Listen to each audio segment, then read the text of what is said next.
আসসালামু আলাইকুম। সকলকে শুভেচ্ছা জানাচ্ছি। আমি আকসাদুর রহমান। আজকে আবারও আমরা ফিচার সিলেকশন নিয়ে আরেকটি ভিডিও করতে যাচ্ছি। এখানে মূলত আমরা কোরিলেশন ম্যাট্রিক্স উইথ হিট ম্যাপের মাধ্যমে কি করে ফিচার সিলেকশন করা যায় সেই বিষয়টি দেখব। এর আগে আমরা আরো কয়েকটি ভিডিও করেছি যেগুলিতে আমাদের কাই স্কোয়ার, এফ ক্লাসিক এবং ফিচার ইম্পর্টেন্সের মাধ্যমে কিভাবে ফিচার সিলেকশন করা যায় সেগুলি দেখানো হয়েছে। তো চলুন আমরা শুরু করি। শুরুতেই আমরা কিছু library NumPy, pandas, seaborn, matplotlib এগুলিকে আমরা ইম্পোর্ট করে নিলাম। এগুলি আমাদের হয়তো লাগতে পারে। তো এরপরে আমরা আমাদের কাছে কারেন্ট ফোল্ডারে বাইক শেয়ারিং ডেটাসেট নামে একটা ডেটাসেট আছে। সেটাকে আমরা লোড করছি ডিএফ নামক ডেটা ফ্রেমের ভিতরে। তো চলেন, ডেটাটা লোড করার পরে আমরা এখানে অনেকগুলি ফিচার দেখতে পাচ্ছি এবং এখানকার টার্গেট হলো এই যে সিএনটি কাউন্ট। মানে এখানে বিভিন্ন রকমের ফিচারের এগেনস্টে বাইক কাউন্ট করা হচ্ছে। এটা একটা রিগ্রেশনাল ডেটা সেট, কারণ এখানকার ফিচারটা কোনো ক্লাস না, বরং এটা ডিসক্রিট নাম্বার। তো যাই হোক, আমরা এই ফিচারগুলির মধ্যে থেকে সিলেকশন করে ইম্পর্টেন্ট ফিচারগুলি আমরা রাখতে চাই আর আনইম্পর্টেন্ট গুলি আমরা এখান থেকে বাদ দিতে চাই। তো শুরুতেই আমাদের কমন সেন্স ইউজ করতে হবে। তো কমন সেন্স ইউজ করে আমরা মোটামুটি বুঝতে পারছি যে এখানে যে ইনস্ট্যান্ট নামে যে ফিচারটা আছে এবং ডিটি ডে নামে যেটা আছে, এই দুটোকে আসলে আমাদের ডিলিট করে দেওয়া যায়, কারণ এগুলি জাস্ট সিরিয়াল।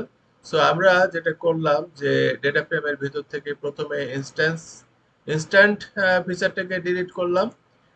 তারপরে আবার আমরা ডিটি ডে ফিচারটাকেও ডিলিট করলাম। তাহলে আমাদের বাকি যে ফিচারগুলি থাকলো, একটা টার্গেট সহ আমাদের যেগুলি থাকলো সেগুলির মধ্যে এখন কোরিলেশন বের করতে হবে। এখন কোরিলেশন মানে হচ্ছে যে সবার সাথে সবার কোরিলেশনের একটা ম্যাট্রিক্স তৈরি করা যায়। সেই জন্য আমরা আমাদের একটি ফাংশন আছে, সেটা হলো CORR, df.corr দিলে এই সবার সাথে সবার কোরিলেশন ম্যাট্রিক্সটা কিন্তু তৈরি হয়ে যাবে এবং সেটা আমরা একটা ডেটা ফ্রেম CORR এর মধ্যে রাখলাম। তো চলেন আমরা এই কোরিলেশন বের করি। কোরিলেশন বের করে এখন সবার সাথে সবার কোরিলেশন আমাদের এখানে দেখাচ্ছে। যেমন দেখেন, এখানে সেশনের সাথে সেশনের কত, সেশনের সাথে ইয়ারের কত, এরকম করে বিভিন্ন জিনিসের কোরিলেশন কিন্তু এখানে দেখাচ্ছে। এখন এই নাম্বার অবস্থায় এগুলি আমাদের ফাইন্ড আউট করা, কার সাথে কার কোরিলেশন বেশি, এগুলি বের করা একটু কঠিন হয়। এই জন্য আমাদের রয়েছে হিট ম্যাপ। এটা সিবনের একটি আহ, সুবিধা। সিবন লাইব্রেরি আমাদেরকে এখন ইম্পোর্ট করতে হবে এবং সিবন লাইব্রেরির মধ্যে হিট ম্যাপ নামক এক ধরনের ম্যাপ আঁকা যায়, যেটা সাধারণত এই ধরনের ম্যাট্রিক্স এর উপরে এটা আঁকে। তো চলেন আমরা প্রথমে আমরা এই ফিগার সাইজটাকে একটু বড় করে নিই। ফিগার সাইজটা বড় যদি না করি তাহলে কি হয় আমরা কি দেখি। হিটম্যাপ এসএনএস আমরা সি1 কে আগেই ইম্পোর্ট করেছি, এই যে শুরুতেই আমরা সি1 কে ইম্পোর্ট করে নিয়েছি। এখন সি1 এর হিটম্যাপ নামক যে মেথডটা আছে সেটার মধ্যে এই ডেটা টেবিলটা, যে সিওআর ডেটা টেবিলটা দিলাম, অ্যানট ট্রু করে দিলাম, নাম্বারগুলো দেখানো দেখে, এবং সি ম্যাপ আমরা কোলন করলাম। তো এটা করার ফলে আমাদের একটা হিট ম্যাপ আসলো বটে, কিন্তু এটা আসলে পড়া যাচ্ছে না। এত ছোট জায়গার মধ্যে হিট ম্যাপটা তৈরি হয়েছে যে ওভারল্যাপ করছে একটা লেখার সাথে আরেকটা লেখা। তো আমরা সেজন্য এই সাইজটাকে বড় করে নিতে পারি।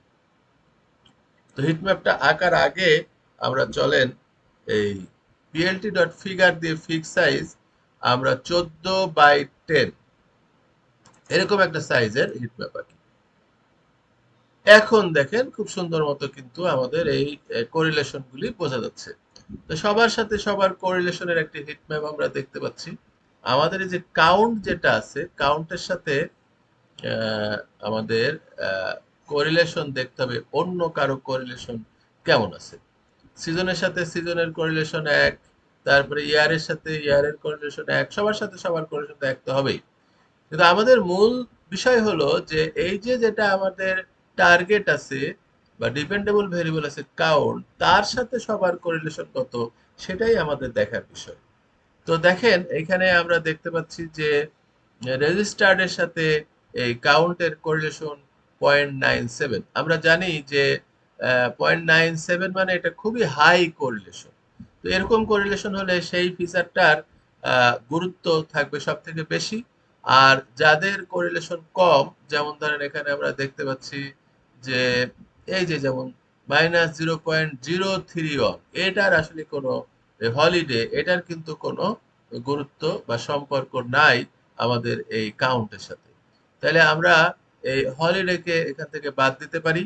তারপরে এইখানে ওয়ার্ক ইন ডে, সেটাও কিন্তু 0.03। তারপরে হচ্ছে উইক ডে, এগুলি হচ্ছে 0.02।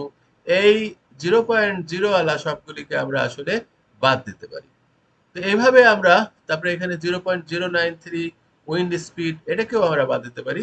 মোটামুটি এগুলিকে বাদ দিয়ে বাকিগুলি আমরা সিলেকশন করতে পারি। এটা হলো আমাদের এক ধরনের অবজারভেশন বা এক ধরনের মানে ফিচার সিলেকশন পদ্ধতি। তবে আরেকটা উপায়েও কিছু ফিচার বাদ দিতে পারি। সেটা হচ্ছে যে যেমন ধরুন এখানে আমরা তো এতক্ষণ টার্গেটের সাথে রিলেশন দেখলাম, এখন নিজেদের মধ্যে রিলেশন যদি দেখি এবং সেখানে যদি 0.8 এর থেকে বেশি রিলেশন কারো থাকে, যেমন আমরা এখানে দেখতে পাচ্ছি এই যে অ্যাটেম এবং নিচের দিকে যাই টেম, অ্যাটেম এবং টেম্পের মধ্যে দুজনের মধ্যে রিলেশন হলো 0.99, মানে প্রায় 100% রিলেশন।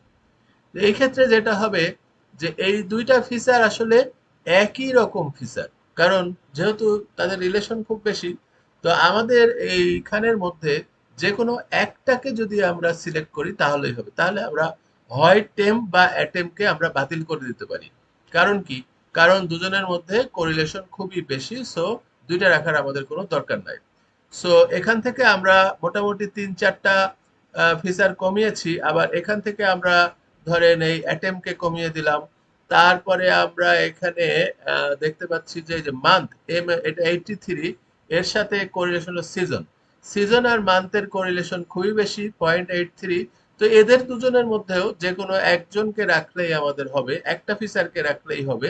সো আমরা এখানে মান্থকে হয়তো রাখলাম, সিজনকে হয়তো বাদ দিলাম। এইভাবে আমরা কিন্তু মোটামুটি 6-7টা ফিচার এখান থেকে বাদ দিতে পারি, বাকিগুলি নিয়ে আমরা কাজ করতে পারি।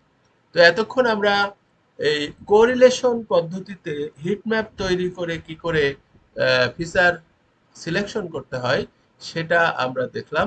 আশা করি আপনাদের ভিডিওটি ভালো লেগেছে। আমাদের সাথে থাকার জন্য ধন্যবাদ।